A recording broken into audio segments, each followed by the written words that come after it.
8 a 7 minutos en el territorio continental ecuatoriano, buscando la verdad y abogando por la unidad nacional en pro de la paz y la seguridad en el Ecuador. Queremos saludar al penalista catedrático, al jurista doctor Ramiro García Falgoni, para hablar de un tema que está en desarrollo en la justicia ecuatoriana, el denominado caso Purga, en donde están involucrados jueces de la Corte Provincial del Guayas y nada menos que un ex legislador del Partido Social Cristiano, Pablo Muentes. El fiscal subrogante Wilson Toa Inga concluyó este jueves su exposición en contra del ex asambleísta Pablo Muentes, de la expresidenta de la Corte de Justicia del Guayas, Fabiola Gallardo, y de 21 personas más, y solicitó al juez que los sospechosos sean llamados a juicio por su presunta participación en el delito de delincuencia organizada en el caso Purga. Según la Fiscalía, Muentes, Gallardo, el ex juez Johan Marfetán y Mercedes Villarreal, exdirectora del Consejo de la Judicatura del Guayas en la época de Vilman Terán, serían quienes lideraban una supuesta estructura delictiva que buscaba seguir utilizando la administración de justicia para beneficio privado y que favoreciera al narcotráfico, lo cual es gravísimo. ¿Qué piensa de este caso, doctor Ramiro García? Buen día.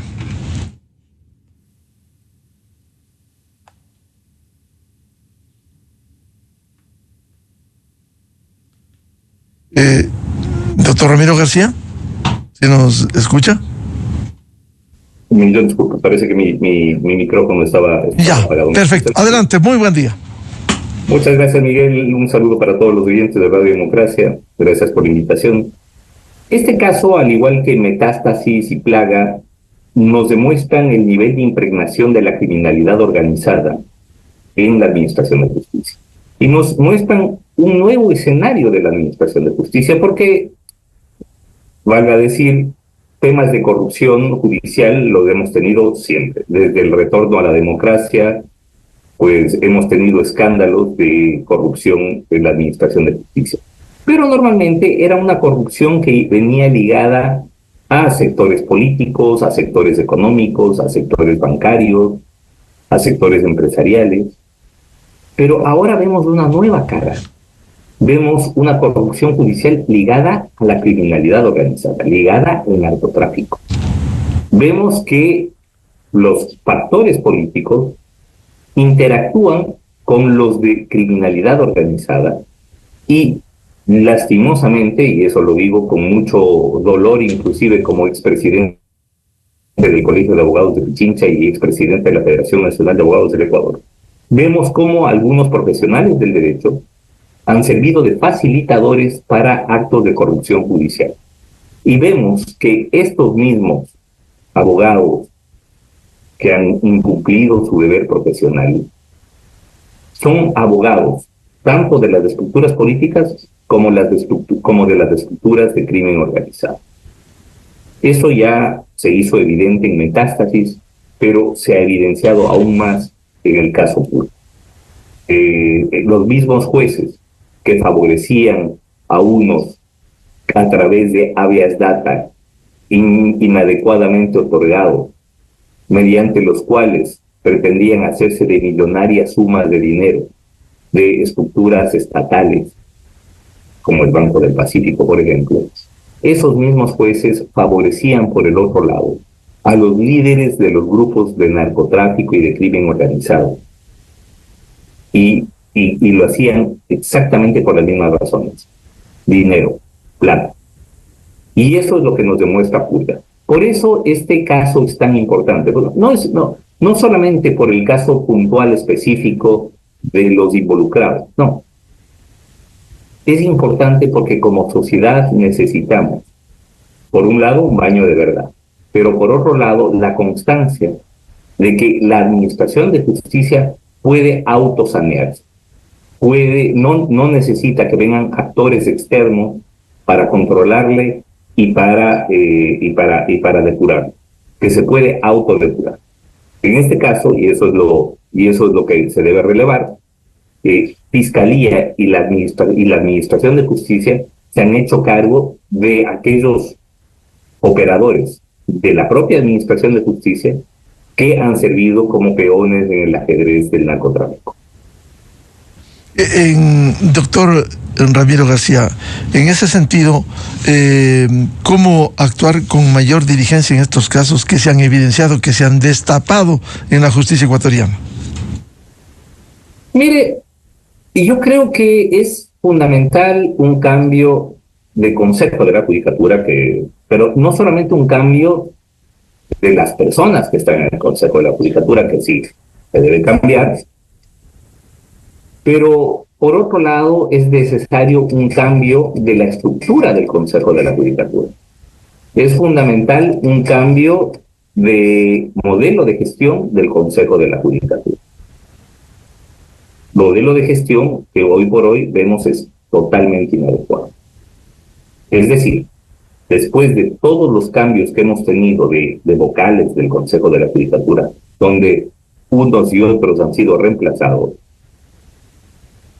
vemos pues que los problemas siguen y el modelo de control de gestión, sobre todo de control administrativo disciplinario, es totalmente inadecuado. ¿Qué quiere decir esto? Que venga quien venga, con este modelo de gestión, las cosas van a ir mal. Venga quien venga, con este modelo de selección de jueces, vamos a elegir, con honrosas excepciones, por supuesto que las hay, los peores y no los mejores. Venga quien venga, van a terminar de jueces. Por un lado, aquellos a quienes no les ha ido bien en su actividad profesional, y por otro, quienes ven en la judicatura un mecanismo de subsistencia e incluso de enriquecimiento, que es lo que estamos viendo acá. Los jueces se quejaban de que andaban sin plata, sin embargo estaban cobrando ingentes cantidades de dinero al narcotráfico. El juez Marcetán, conversando con la señora Mayra Salazar, le decía, bueno, ¿y ahora cómo hacemos plata? ¿Será que nos metemos nosotros también al negocio del narcotráfico, del traqueteo? Es decir, jueces de esa calaña hemos tenido y tenemos actualmente. Porque, ojo, otra cosa que tenemos que dejar en claro es que el problema no termina con purga, ni con plaga, ni con metástasis, no. Es un problema latente. Lo que estamos viendo en metástasis, purga y plaga es nada más que la punta del iceberg de una administración de justicia corrupta que continúa trabajando bajo esos parámetros.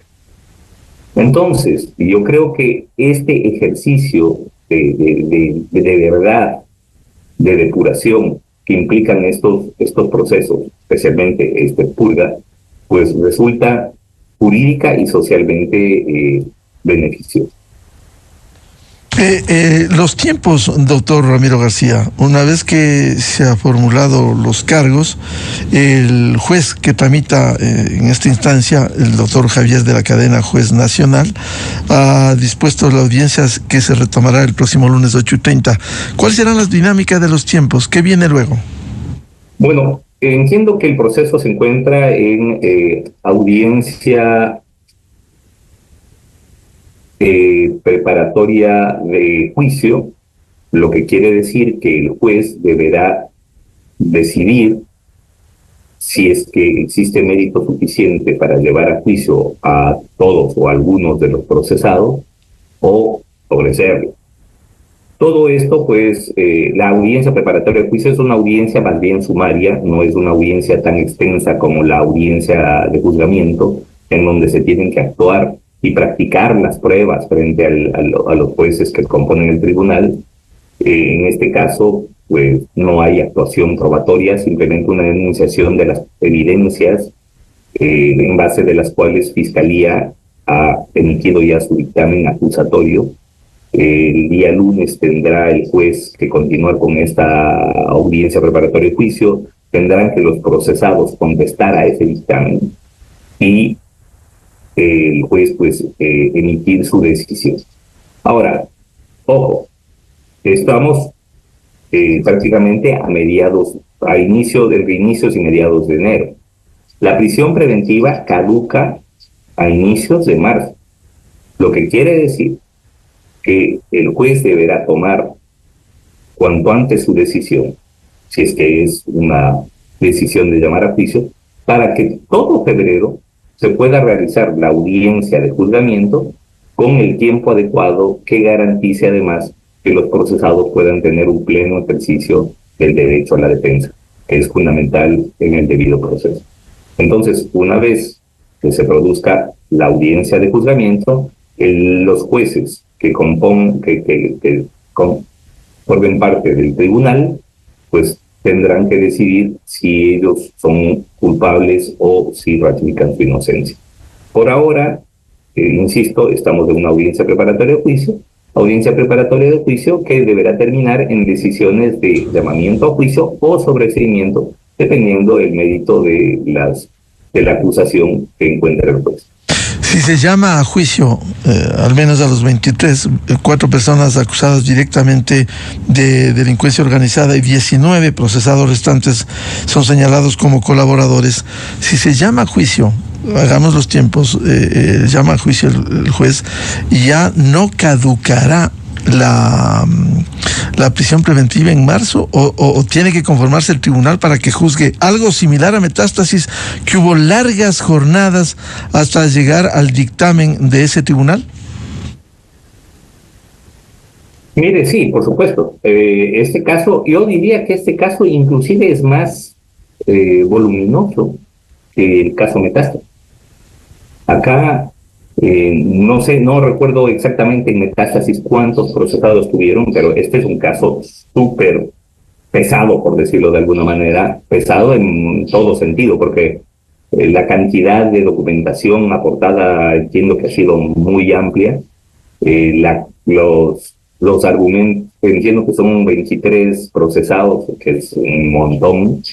Así que ya me imagino yo la cantidad de prueba que tanto de fiscalía como por parte de la defensa, de las defensas, se enunciarán en la audiencia de juzgamiento. Así que le espera a este caso y al país una audiencia de juzgamiento bastante larga, y esto pues obviamente incide en los tiempos. Así que vuelvo y repito, los tiempos son fundamentales en este punto para que se pueda garantizar el debido proceso, garantizar el derecho a defensa y evitar además la caducidad de la prisión preventiva. Si no se llega a la sentencia, si solo se llama a juicio a estas 23 personas o lo que resuelve el juez, si no se llega a la sentencia hasta marzo, ¿caducaría la prisión preventiva? ¿O solo con el llamado a juicio que haga el juez de la cadena ya no caducaría la prisión preventiva?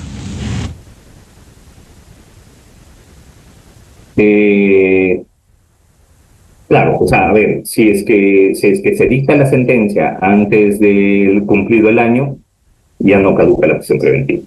Pero si solo se llama al juez y todavía en marzo continúa el proceso con el tribunal ventilando la determinación de cargos, la presentación de pruebas, ¿podría caducar la prisión preventiva a fin de evitar, como se hizo en el caso Metástasis? Perdón, ¿me repite?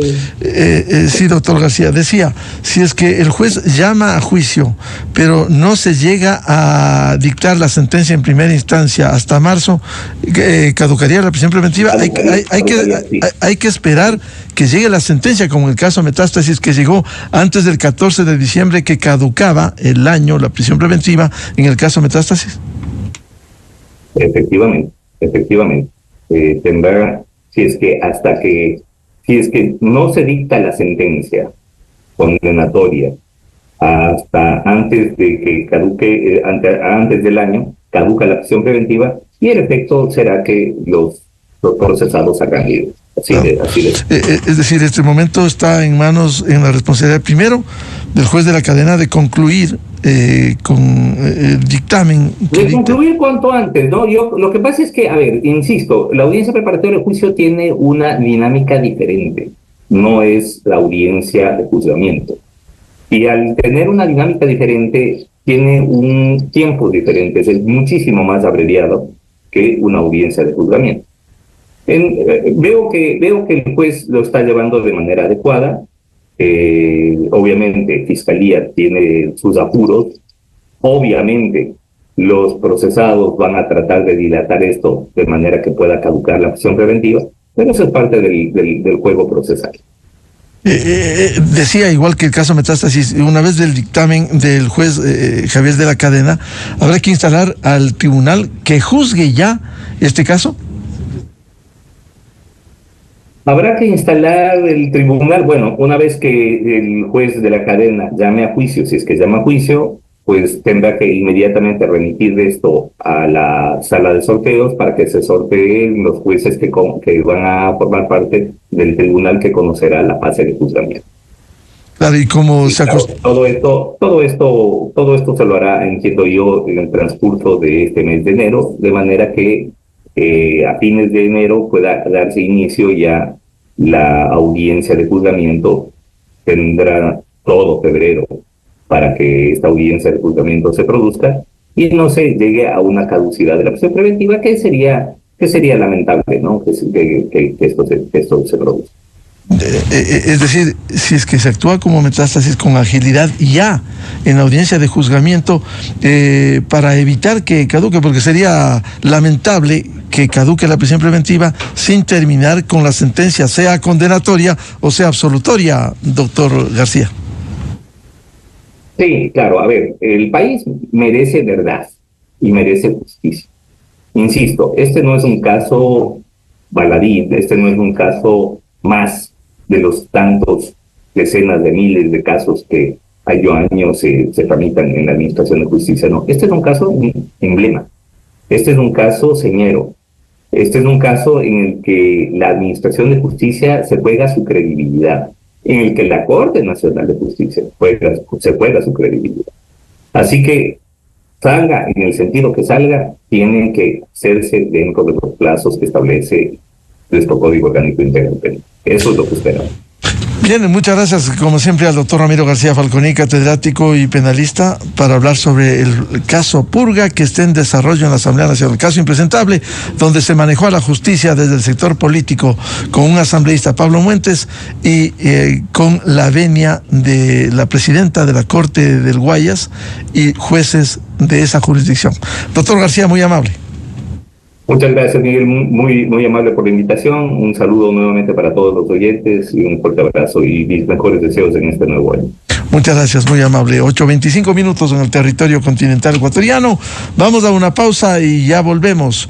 Diálogo previsto con el catedrático internacionalista doctor Esteban Santos y el doctor Jorge Salles, catedrático e internacionalista también, para hablar sobre Venezuela. Entre la dictadura y la democracia, se impone la dictadura con la posesión este viernes, la continuación de la dictadura con Nicolás Maduro Moro.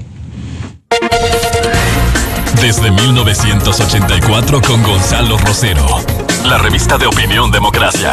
Siempre líderes, siempre confiables. Enseguida regresamos.